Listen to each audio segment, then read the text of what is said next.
Hello, how are you today?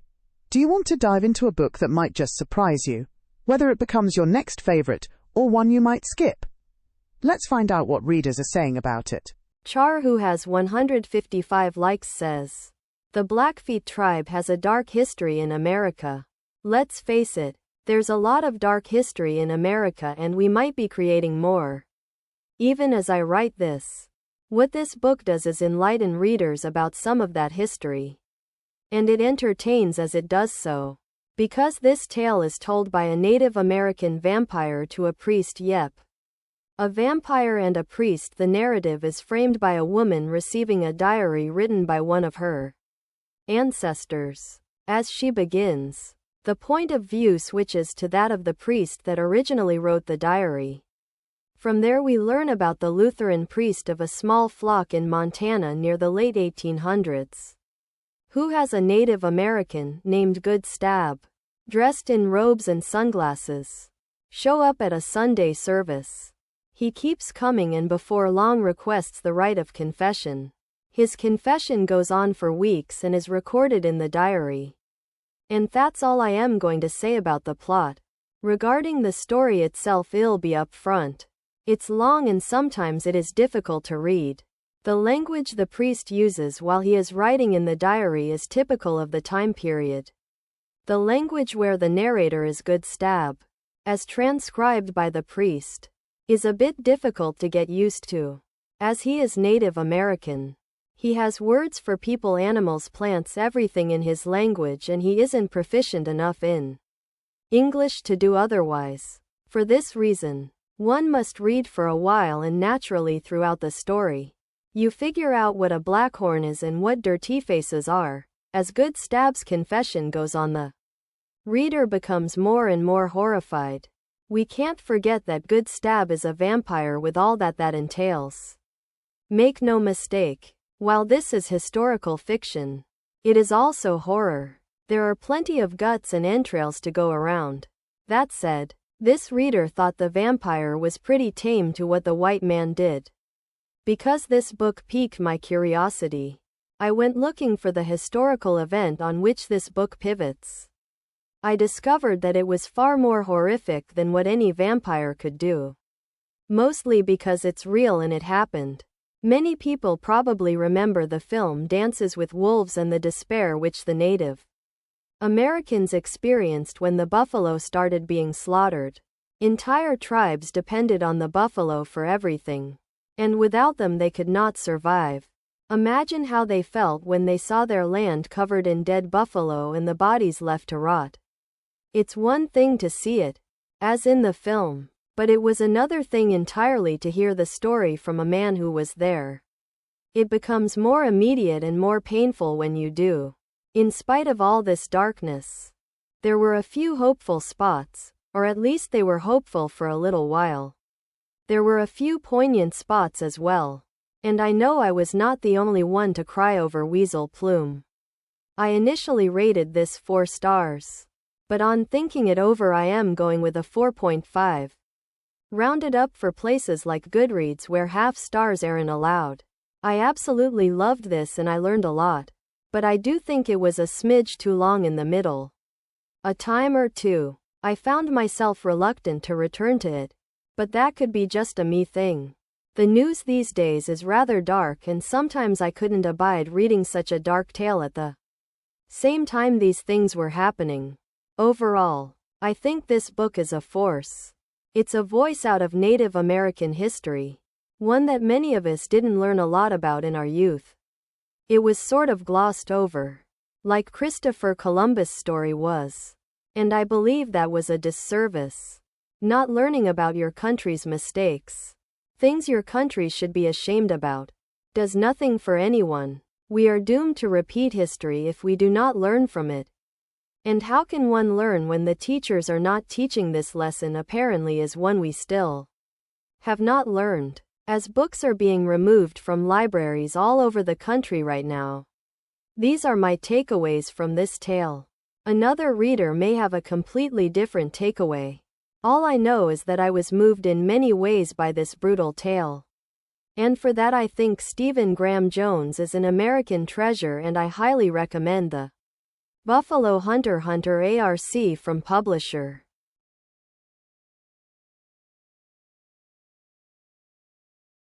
Court Zirk, who has 193 likes, says, "Okay, let the outlier castigation begin. No words.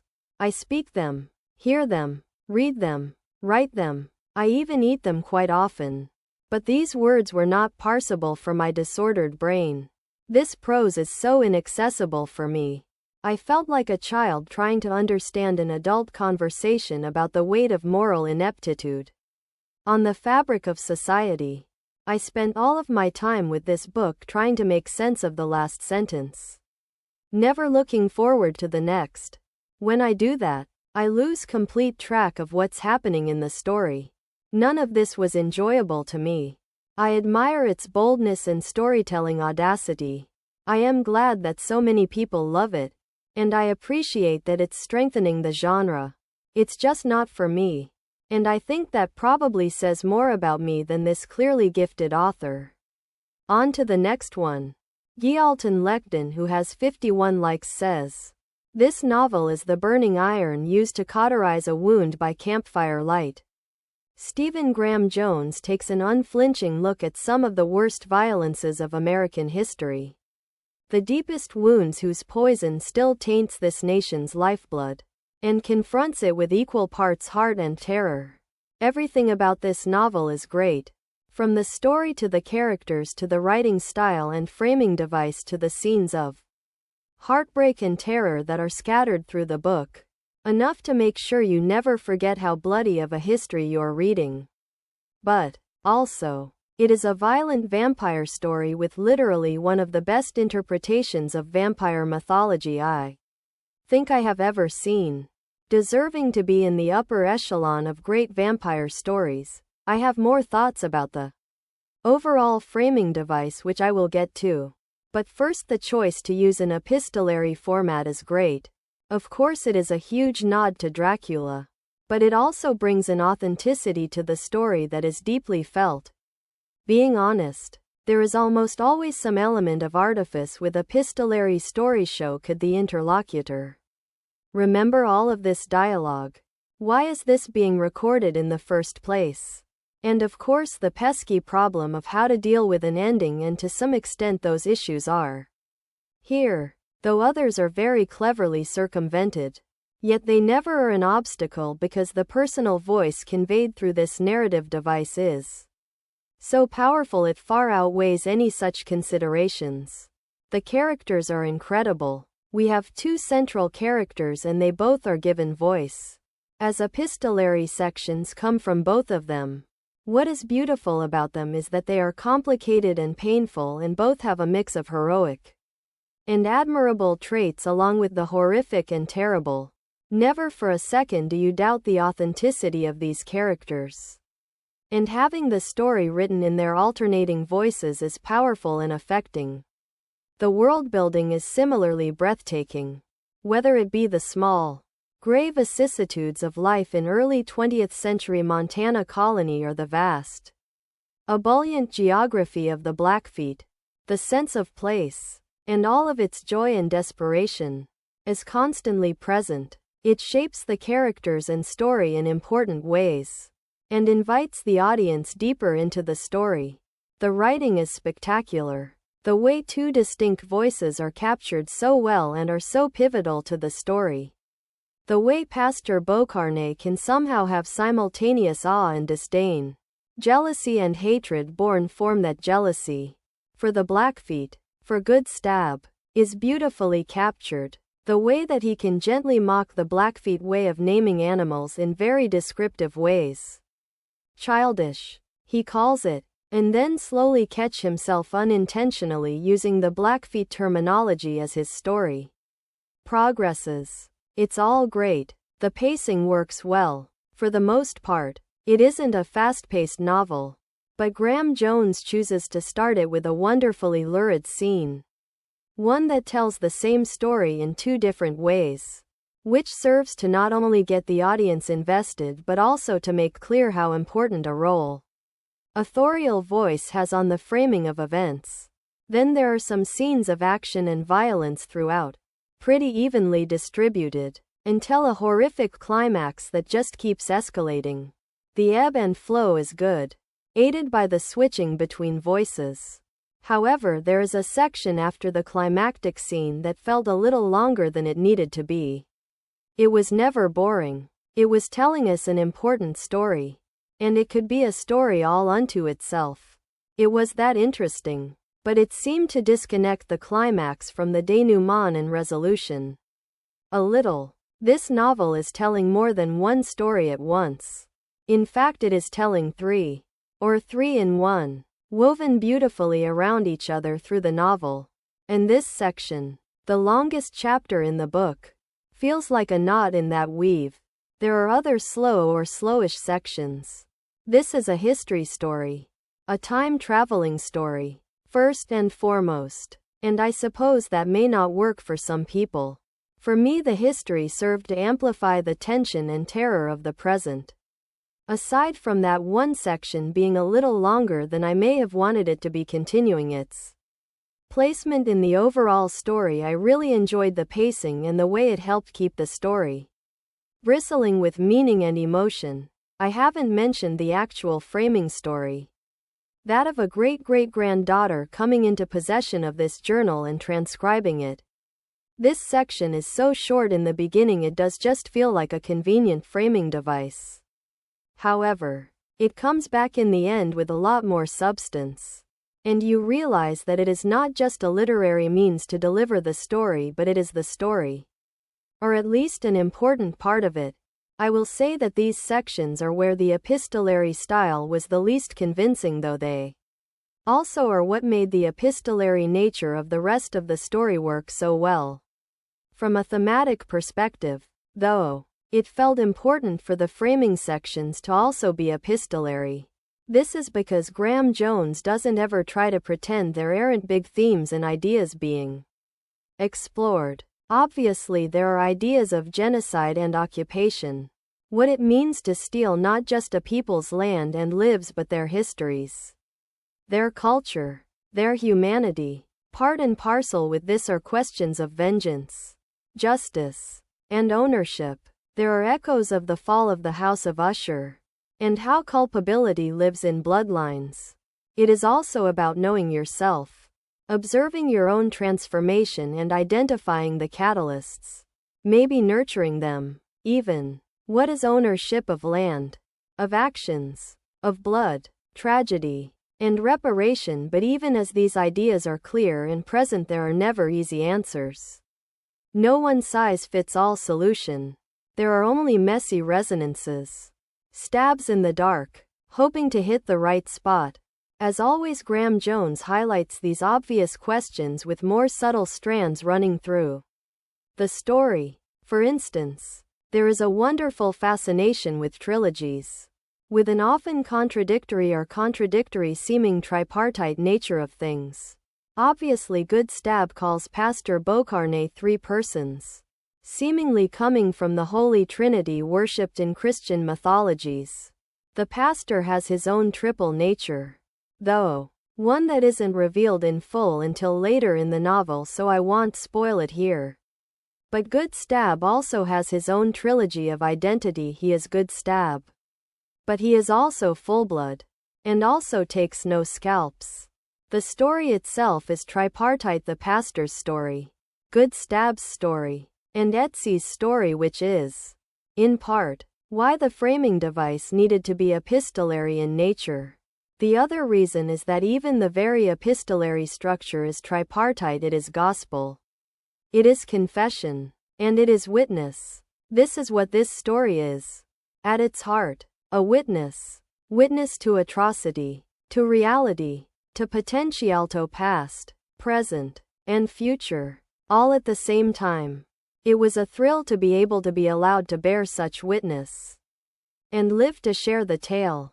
Rounded up from 4.5. I want to thank the author, the publisher Saga Press, and NetGalley, who provided a complimentary EARC for review. I am leaving this review voluntarily. Summer, who has 73 likes, says, "What I am is the Indian who can't die. I am the worst dream America ever had." Part historical fiction and part horror. The Buffalo Hunter is a tour de force. The historical fiction is based on the Marias Massacre of 1870, where the U.S. Army murdered over 200 innocent Blackfoot. The horror elements are some of his best yet, prowling vampires in the atmospheric setting, leaving behind a trail of bodies in their path. The Buffalo Hunter is a spine-tingling work of horror centered around one of American history's most tragic and atrocious events. As with Stephen Graham Jones' prior works, The Buffalo Hunter is an immersive work that's both beautifully written with dimensional characters. This book is reminiscent of my favorite work by S.G.J. The Only Good Indians, but also completely original. Even if you're not a fan of horror, I still highly recommend picking this one up. There's more attention in modern times as to how botched and whitewashed American history is. So even though this book is a fictionalized account, our world needs more stories like this, books about the colonization of America from the indigenous perspective. As an indigenous person myself, I deeply appreciate the representation that Stephen Graham Jones has masterfully written in The Buffalo Hunter. The Buffalo Hunter by Stephen Graham Jones will be available on March 8. Many thanks to Saga Press for the gifted copy. Jamie, who has 304 likes, says, "I don't even really know where to begin. This is an outstanding horror novel, but it's not a pleasant read. It's enthralling, but it's not exactly enjoyable. The historical bits are interesting, but they're also awful. I read the last 40 in one sitting because I was so invested in the story. But I was disgusted by pretty much all of it. So did I love it or did I hate it? Well, a little bit of both. I think, first off, the trigger warnings, well, there's death and more death. Human death, animal death, like, so much death. And it's all traumatic and gory and terrible. Most of the animal deaths are wild animals and not pets. If that makes a difference to anyone. The text is a little confusing at times.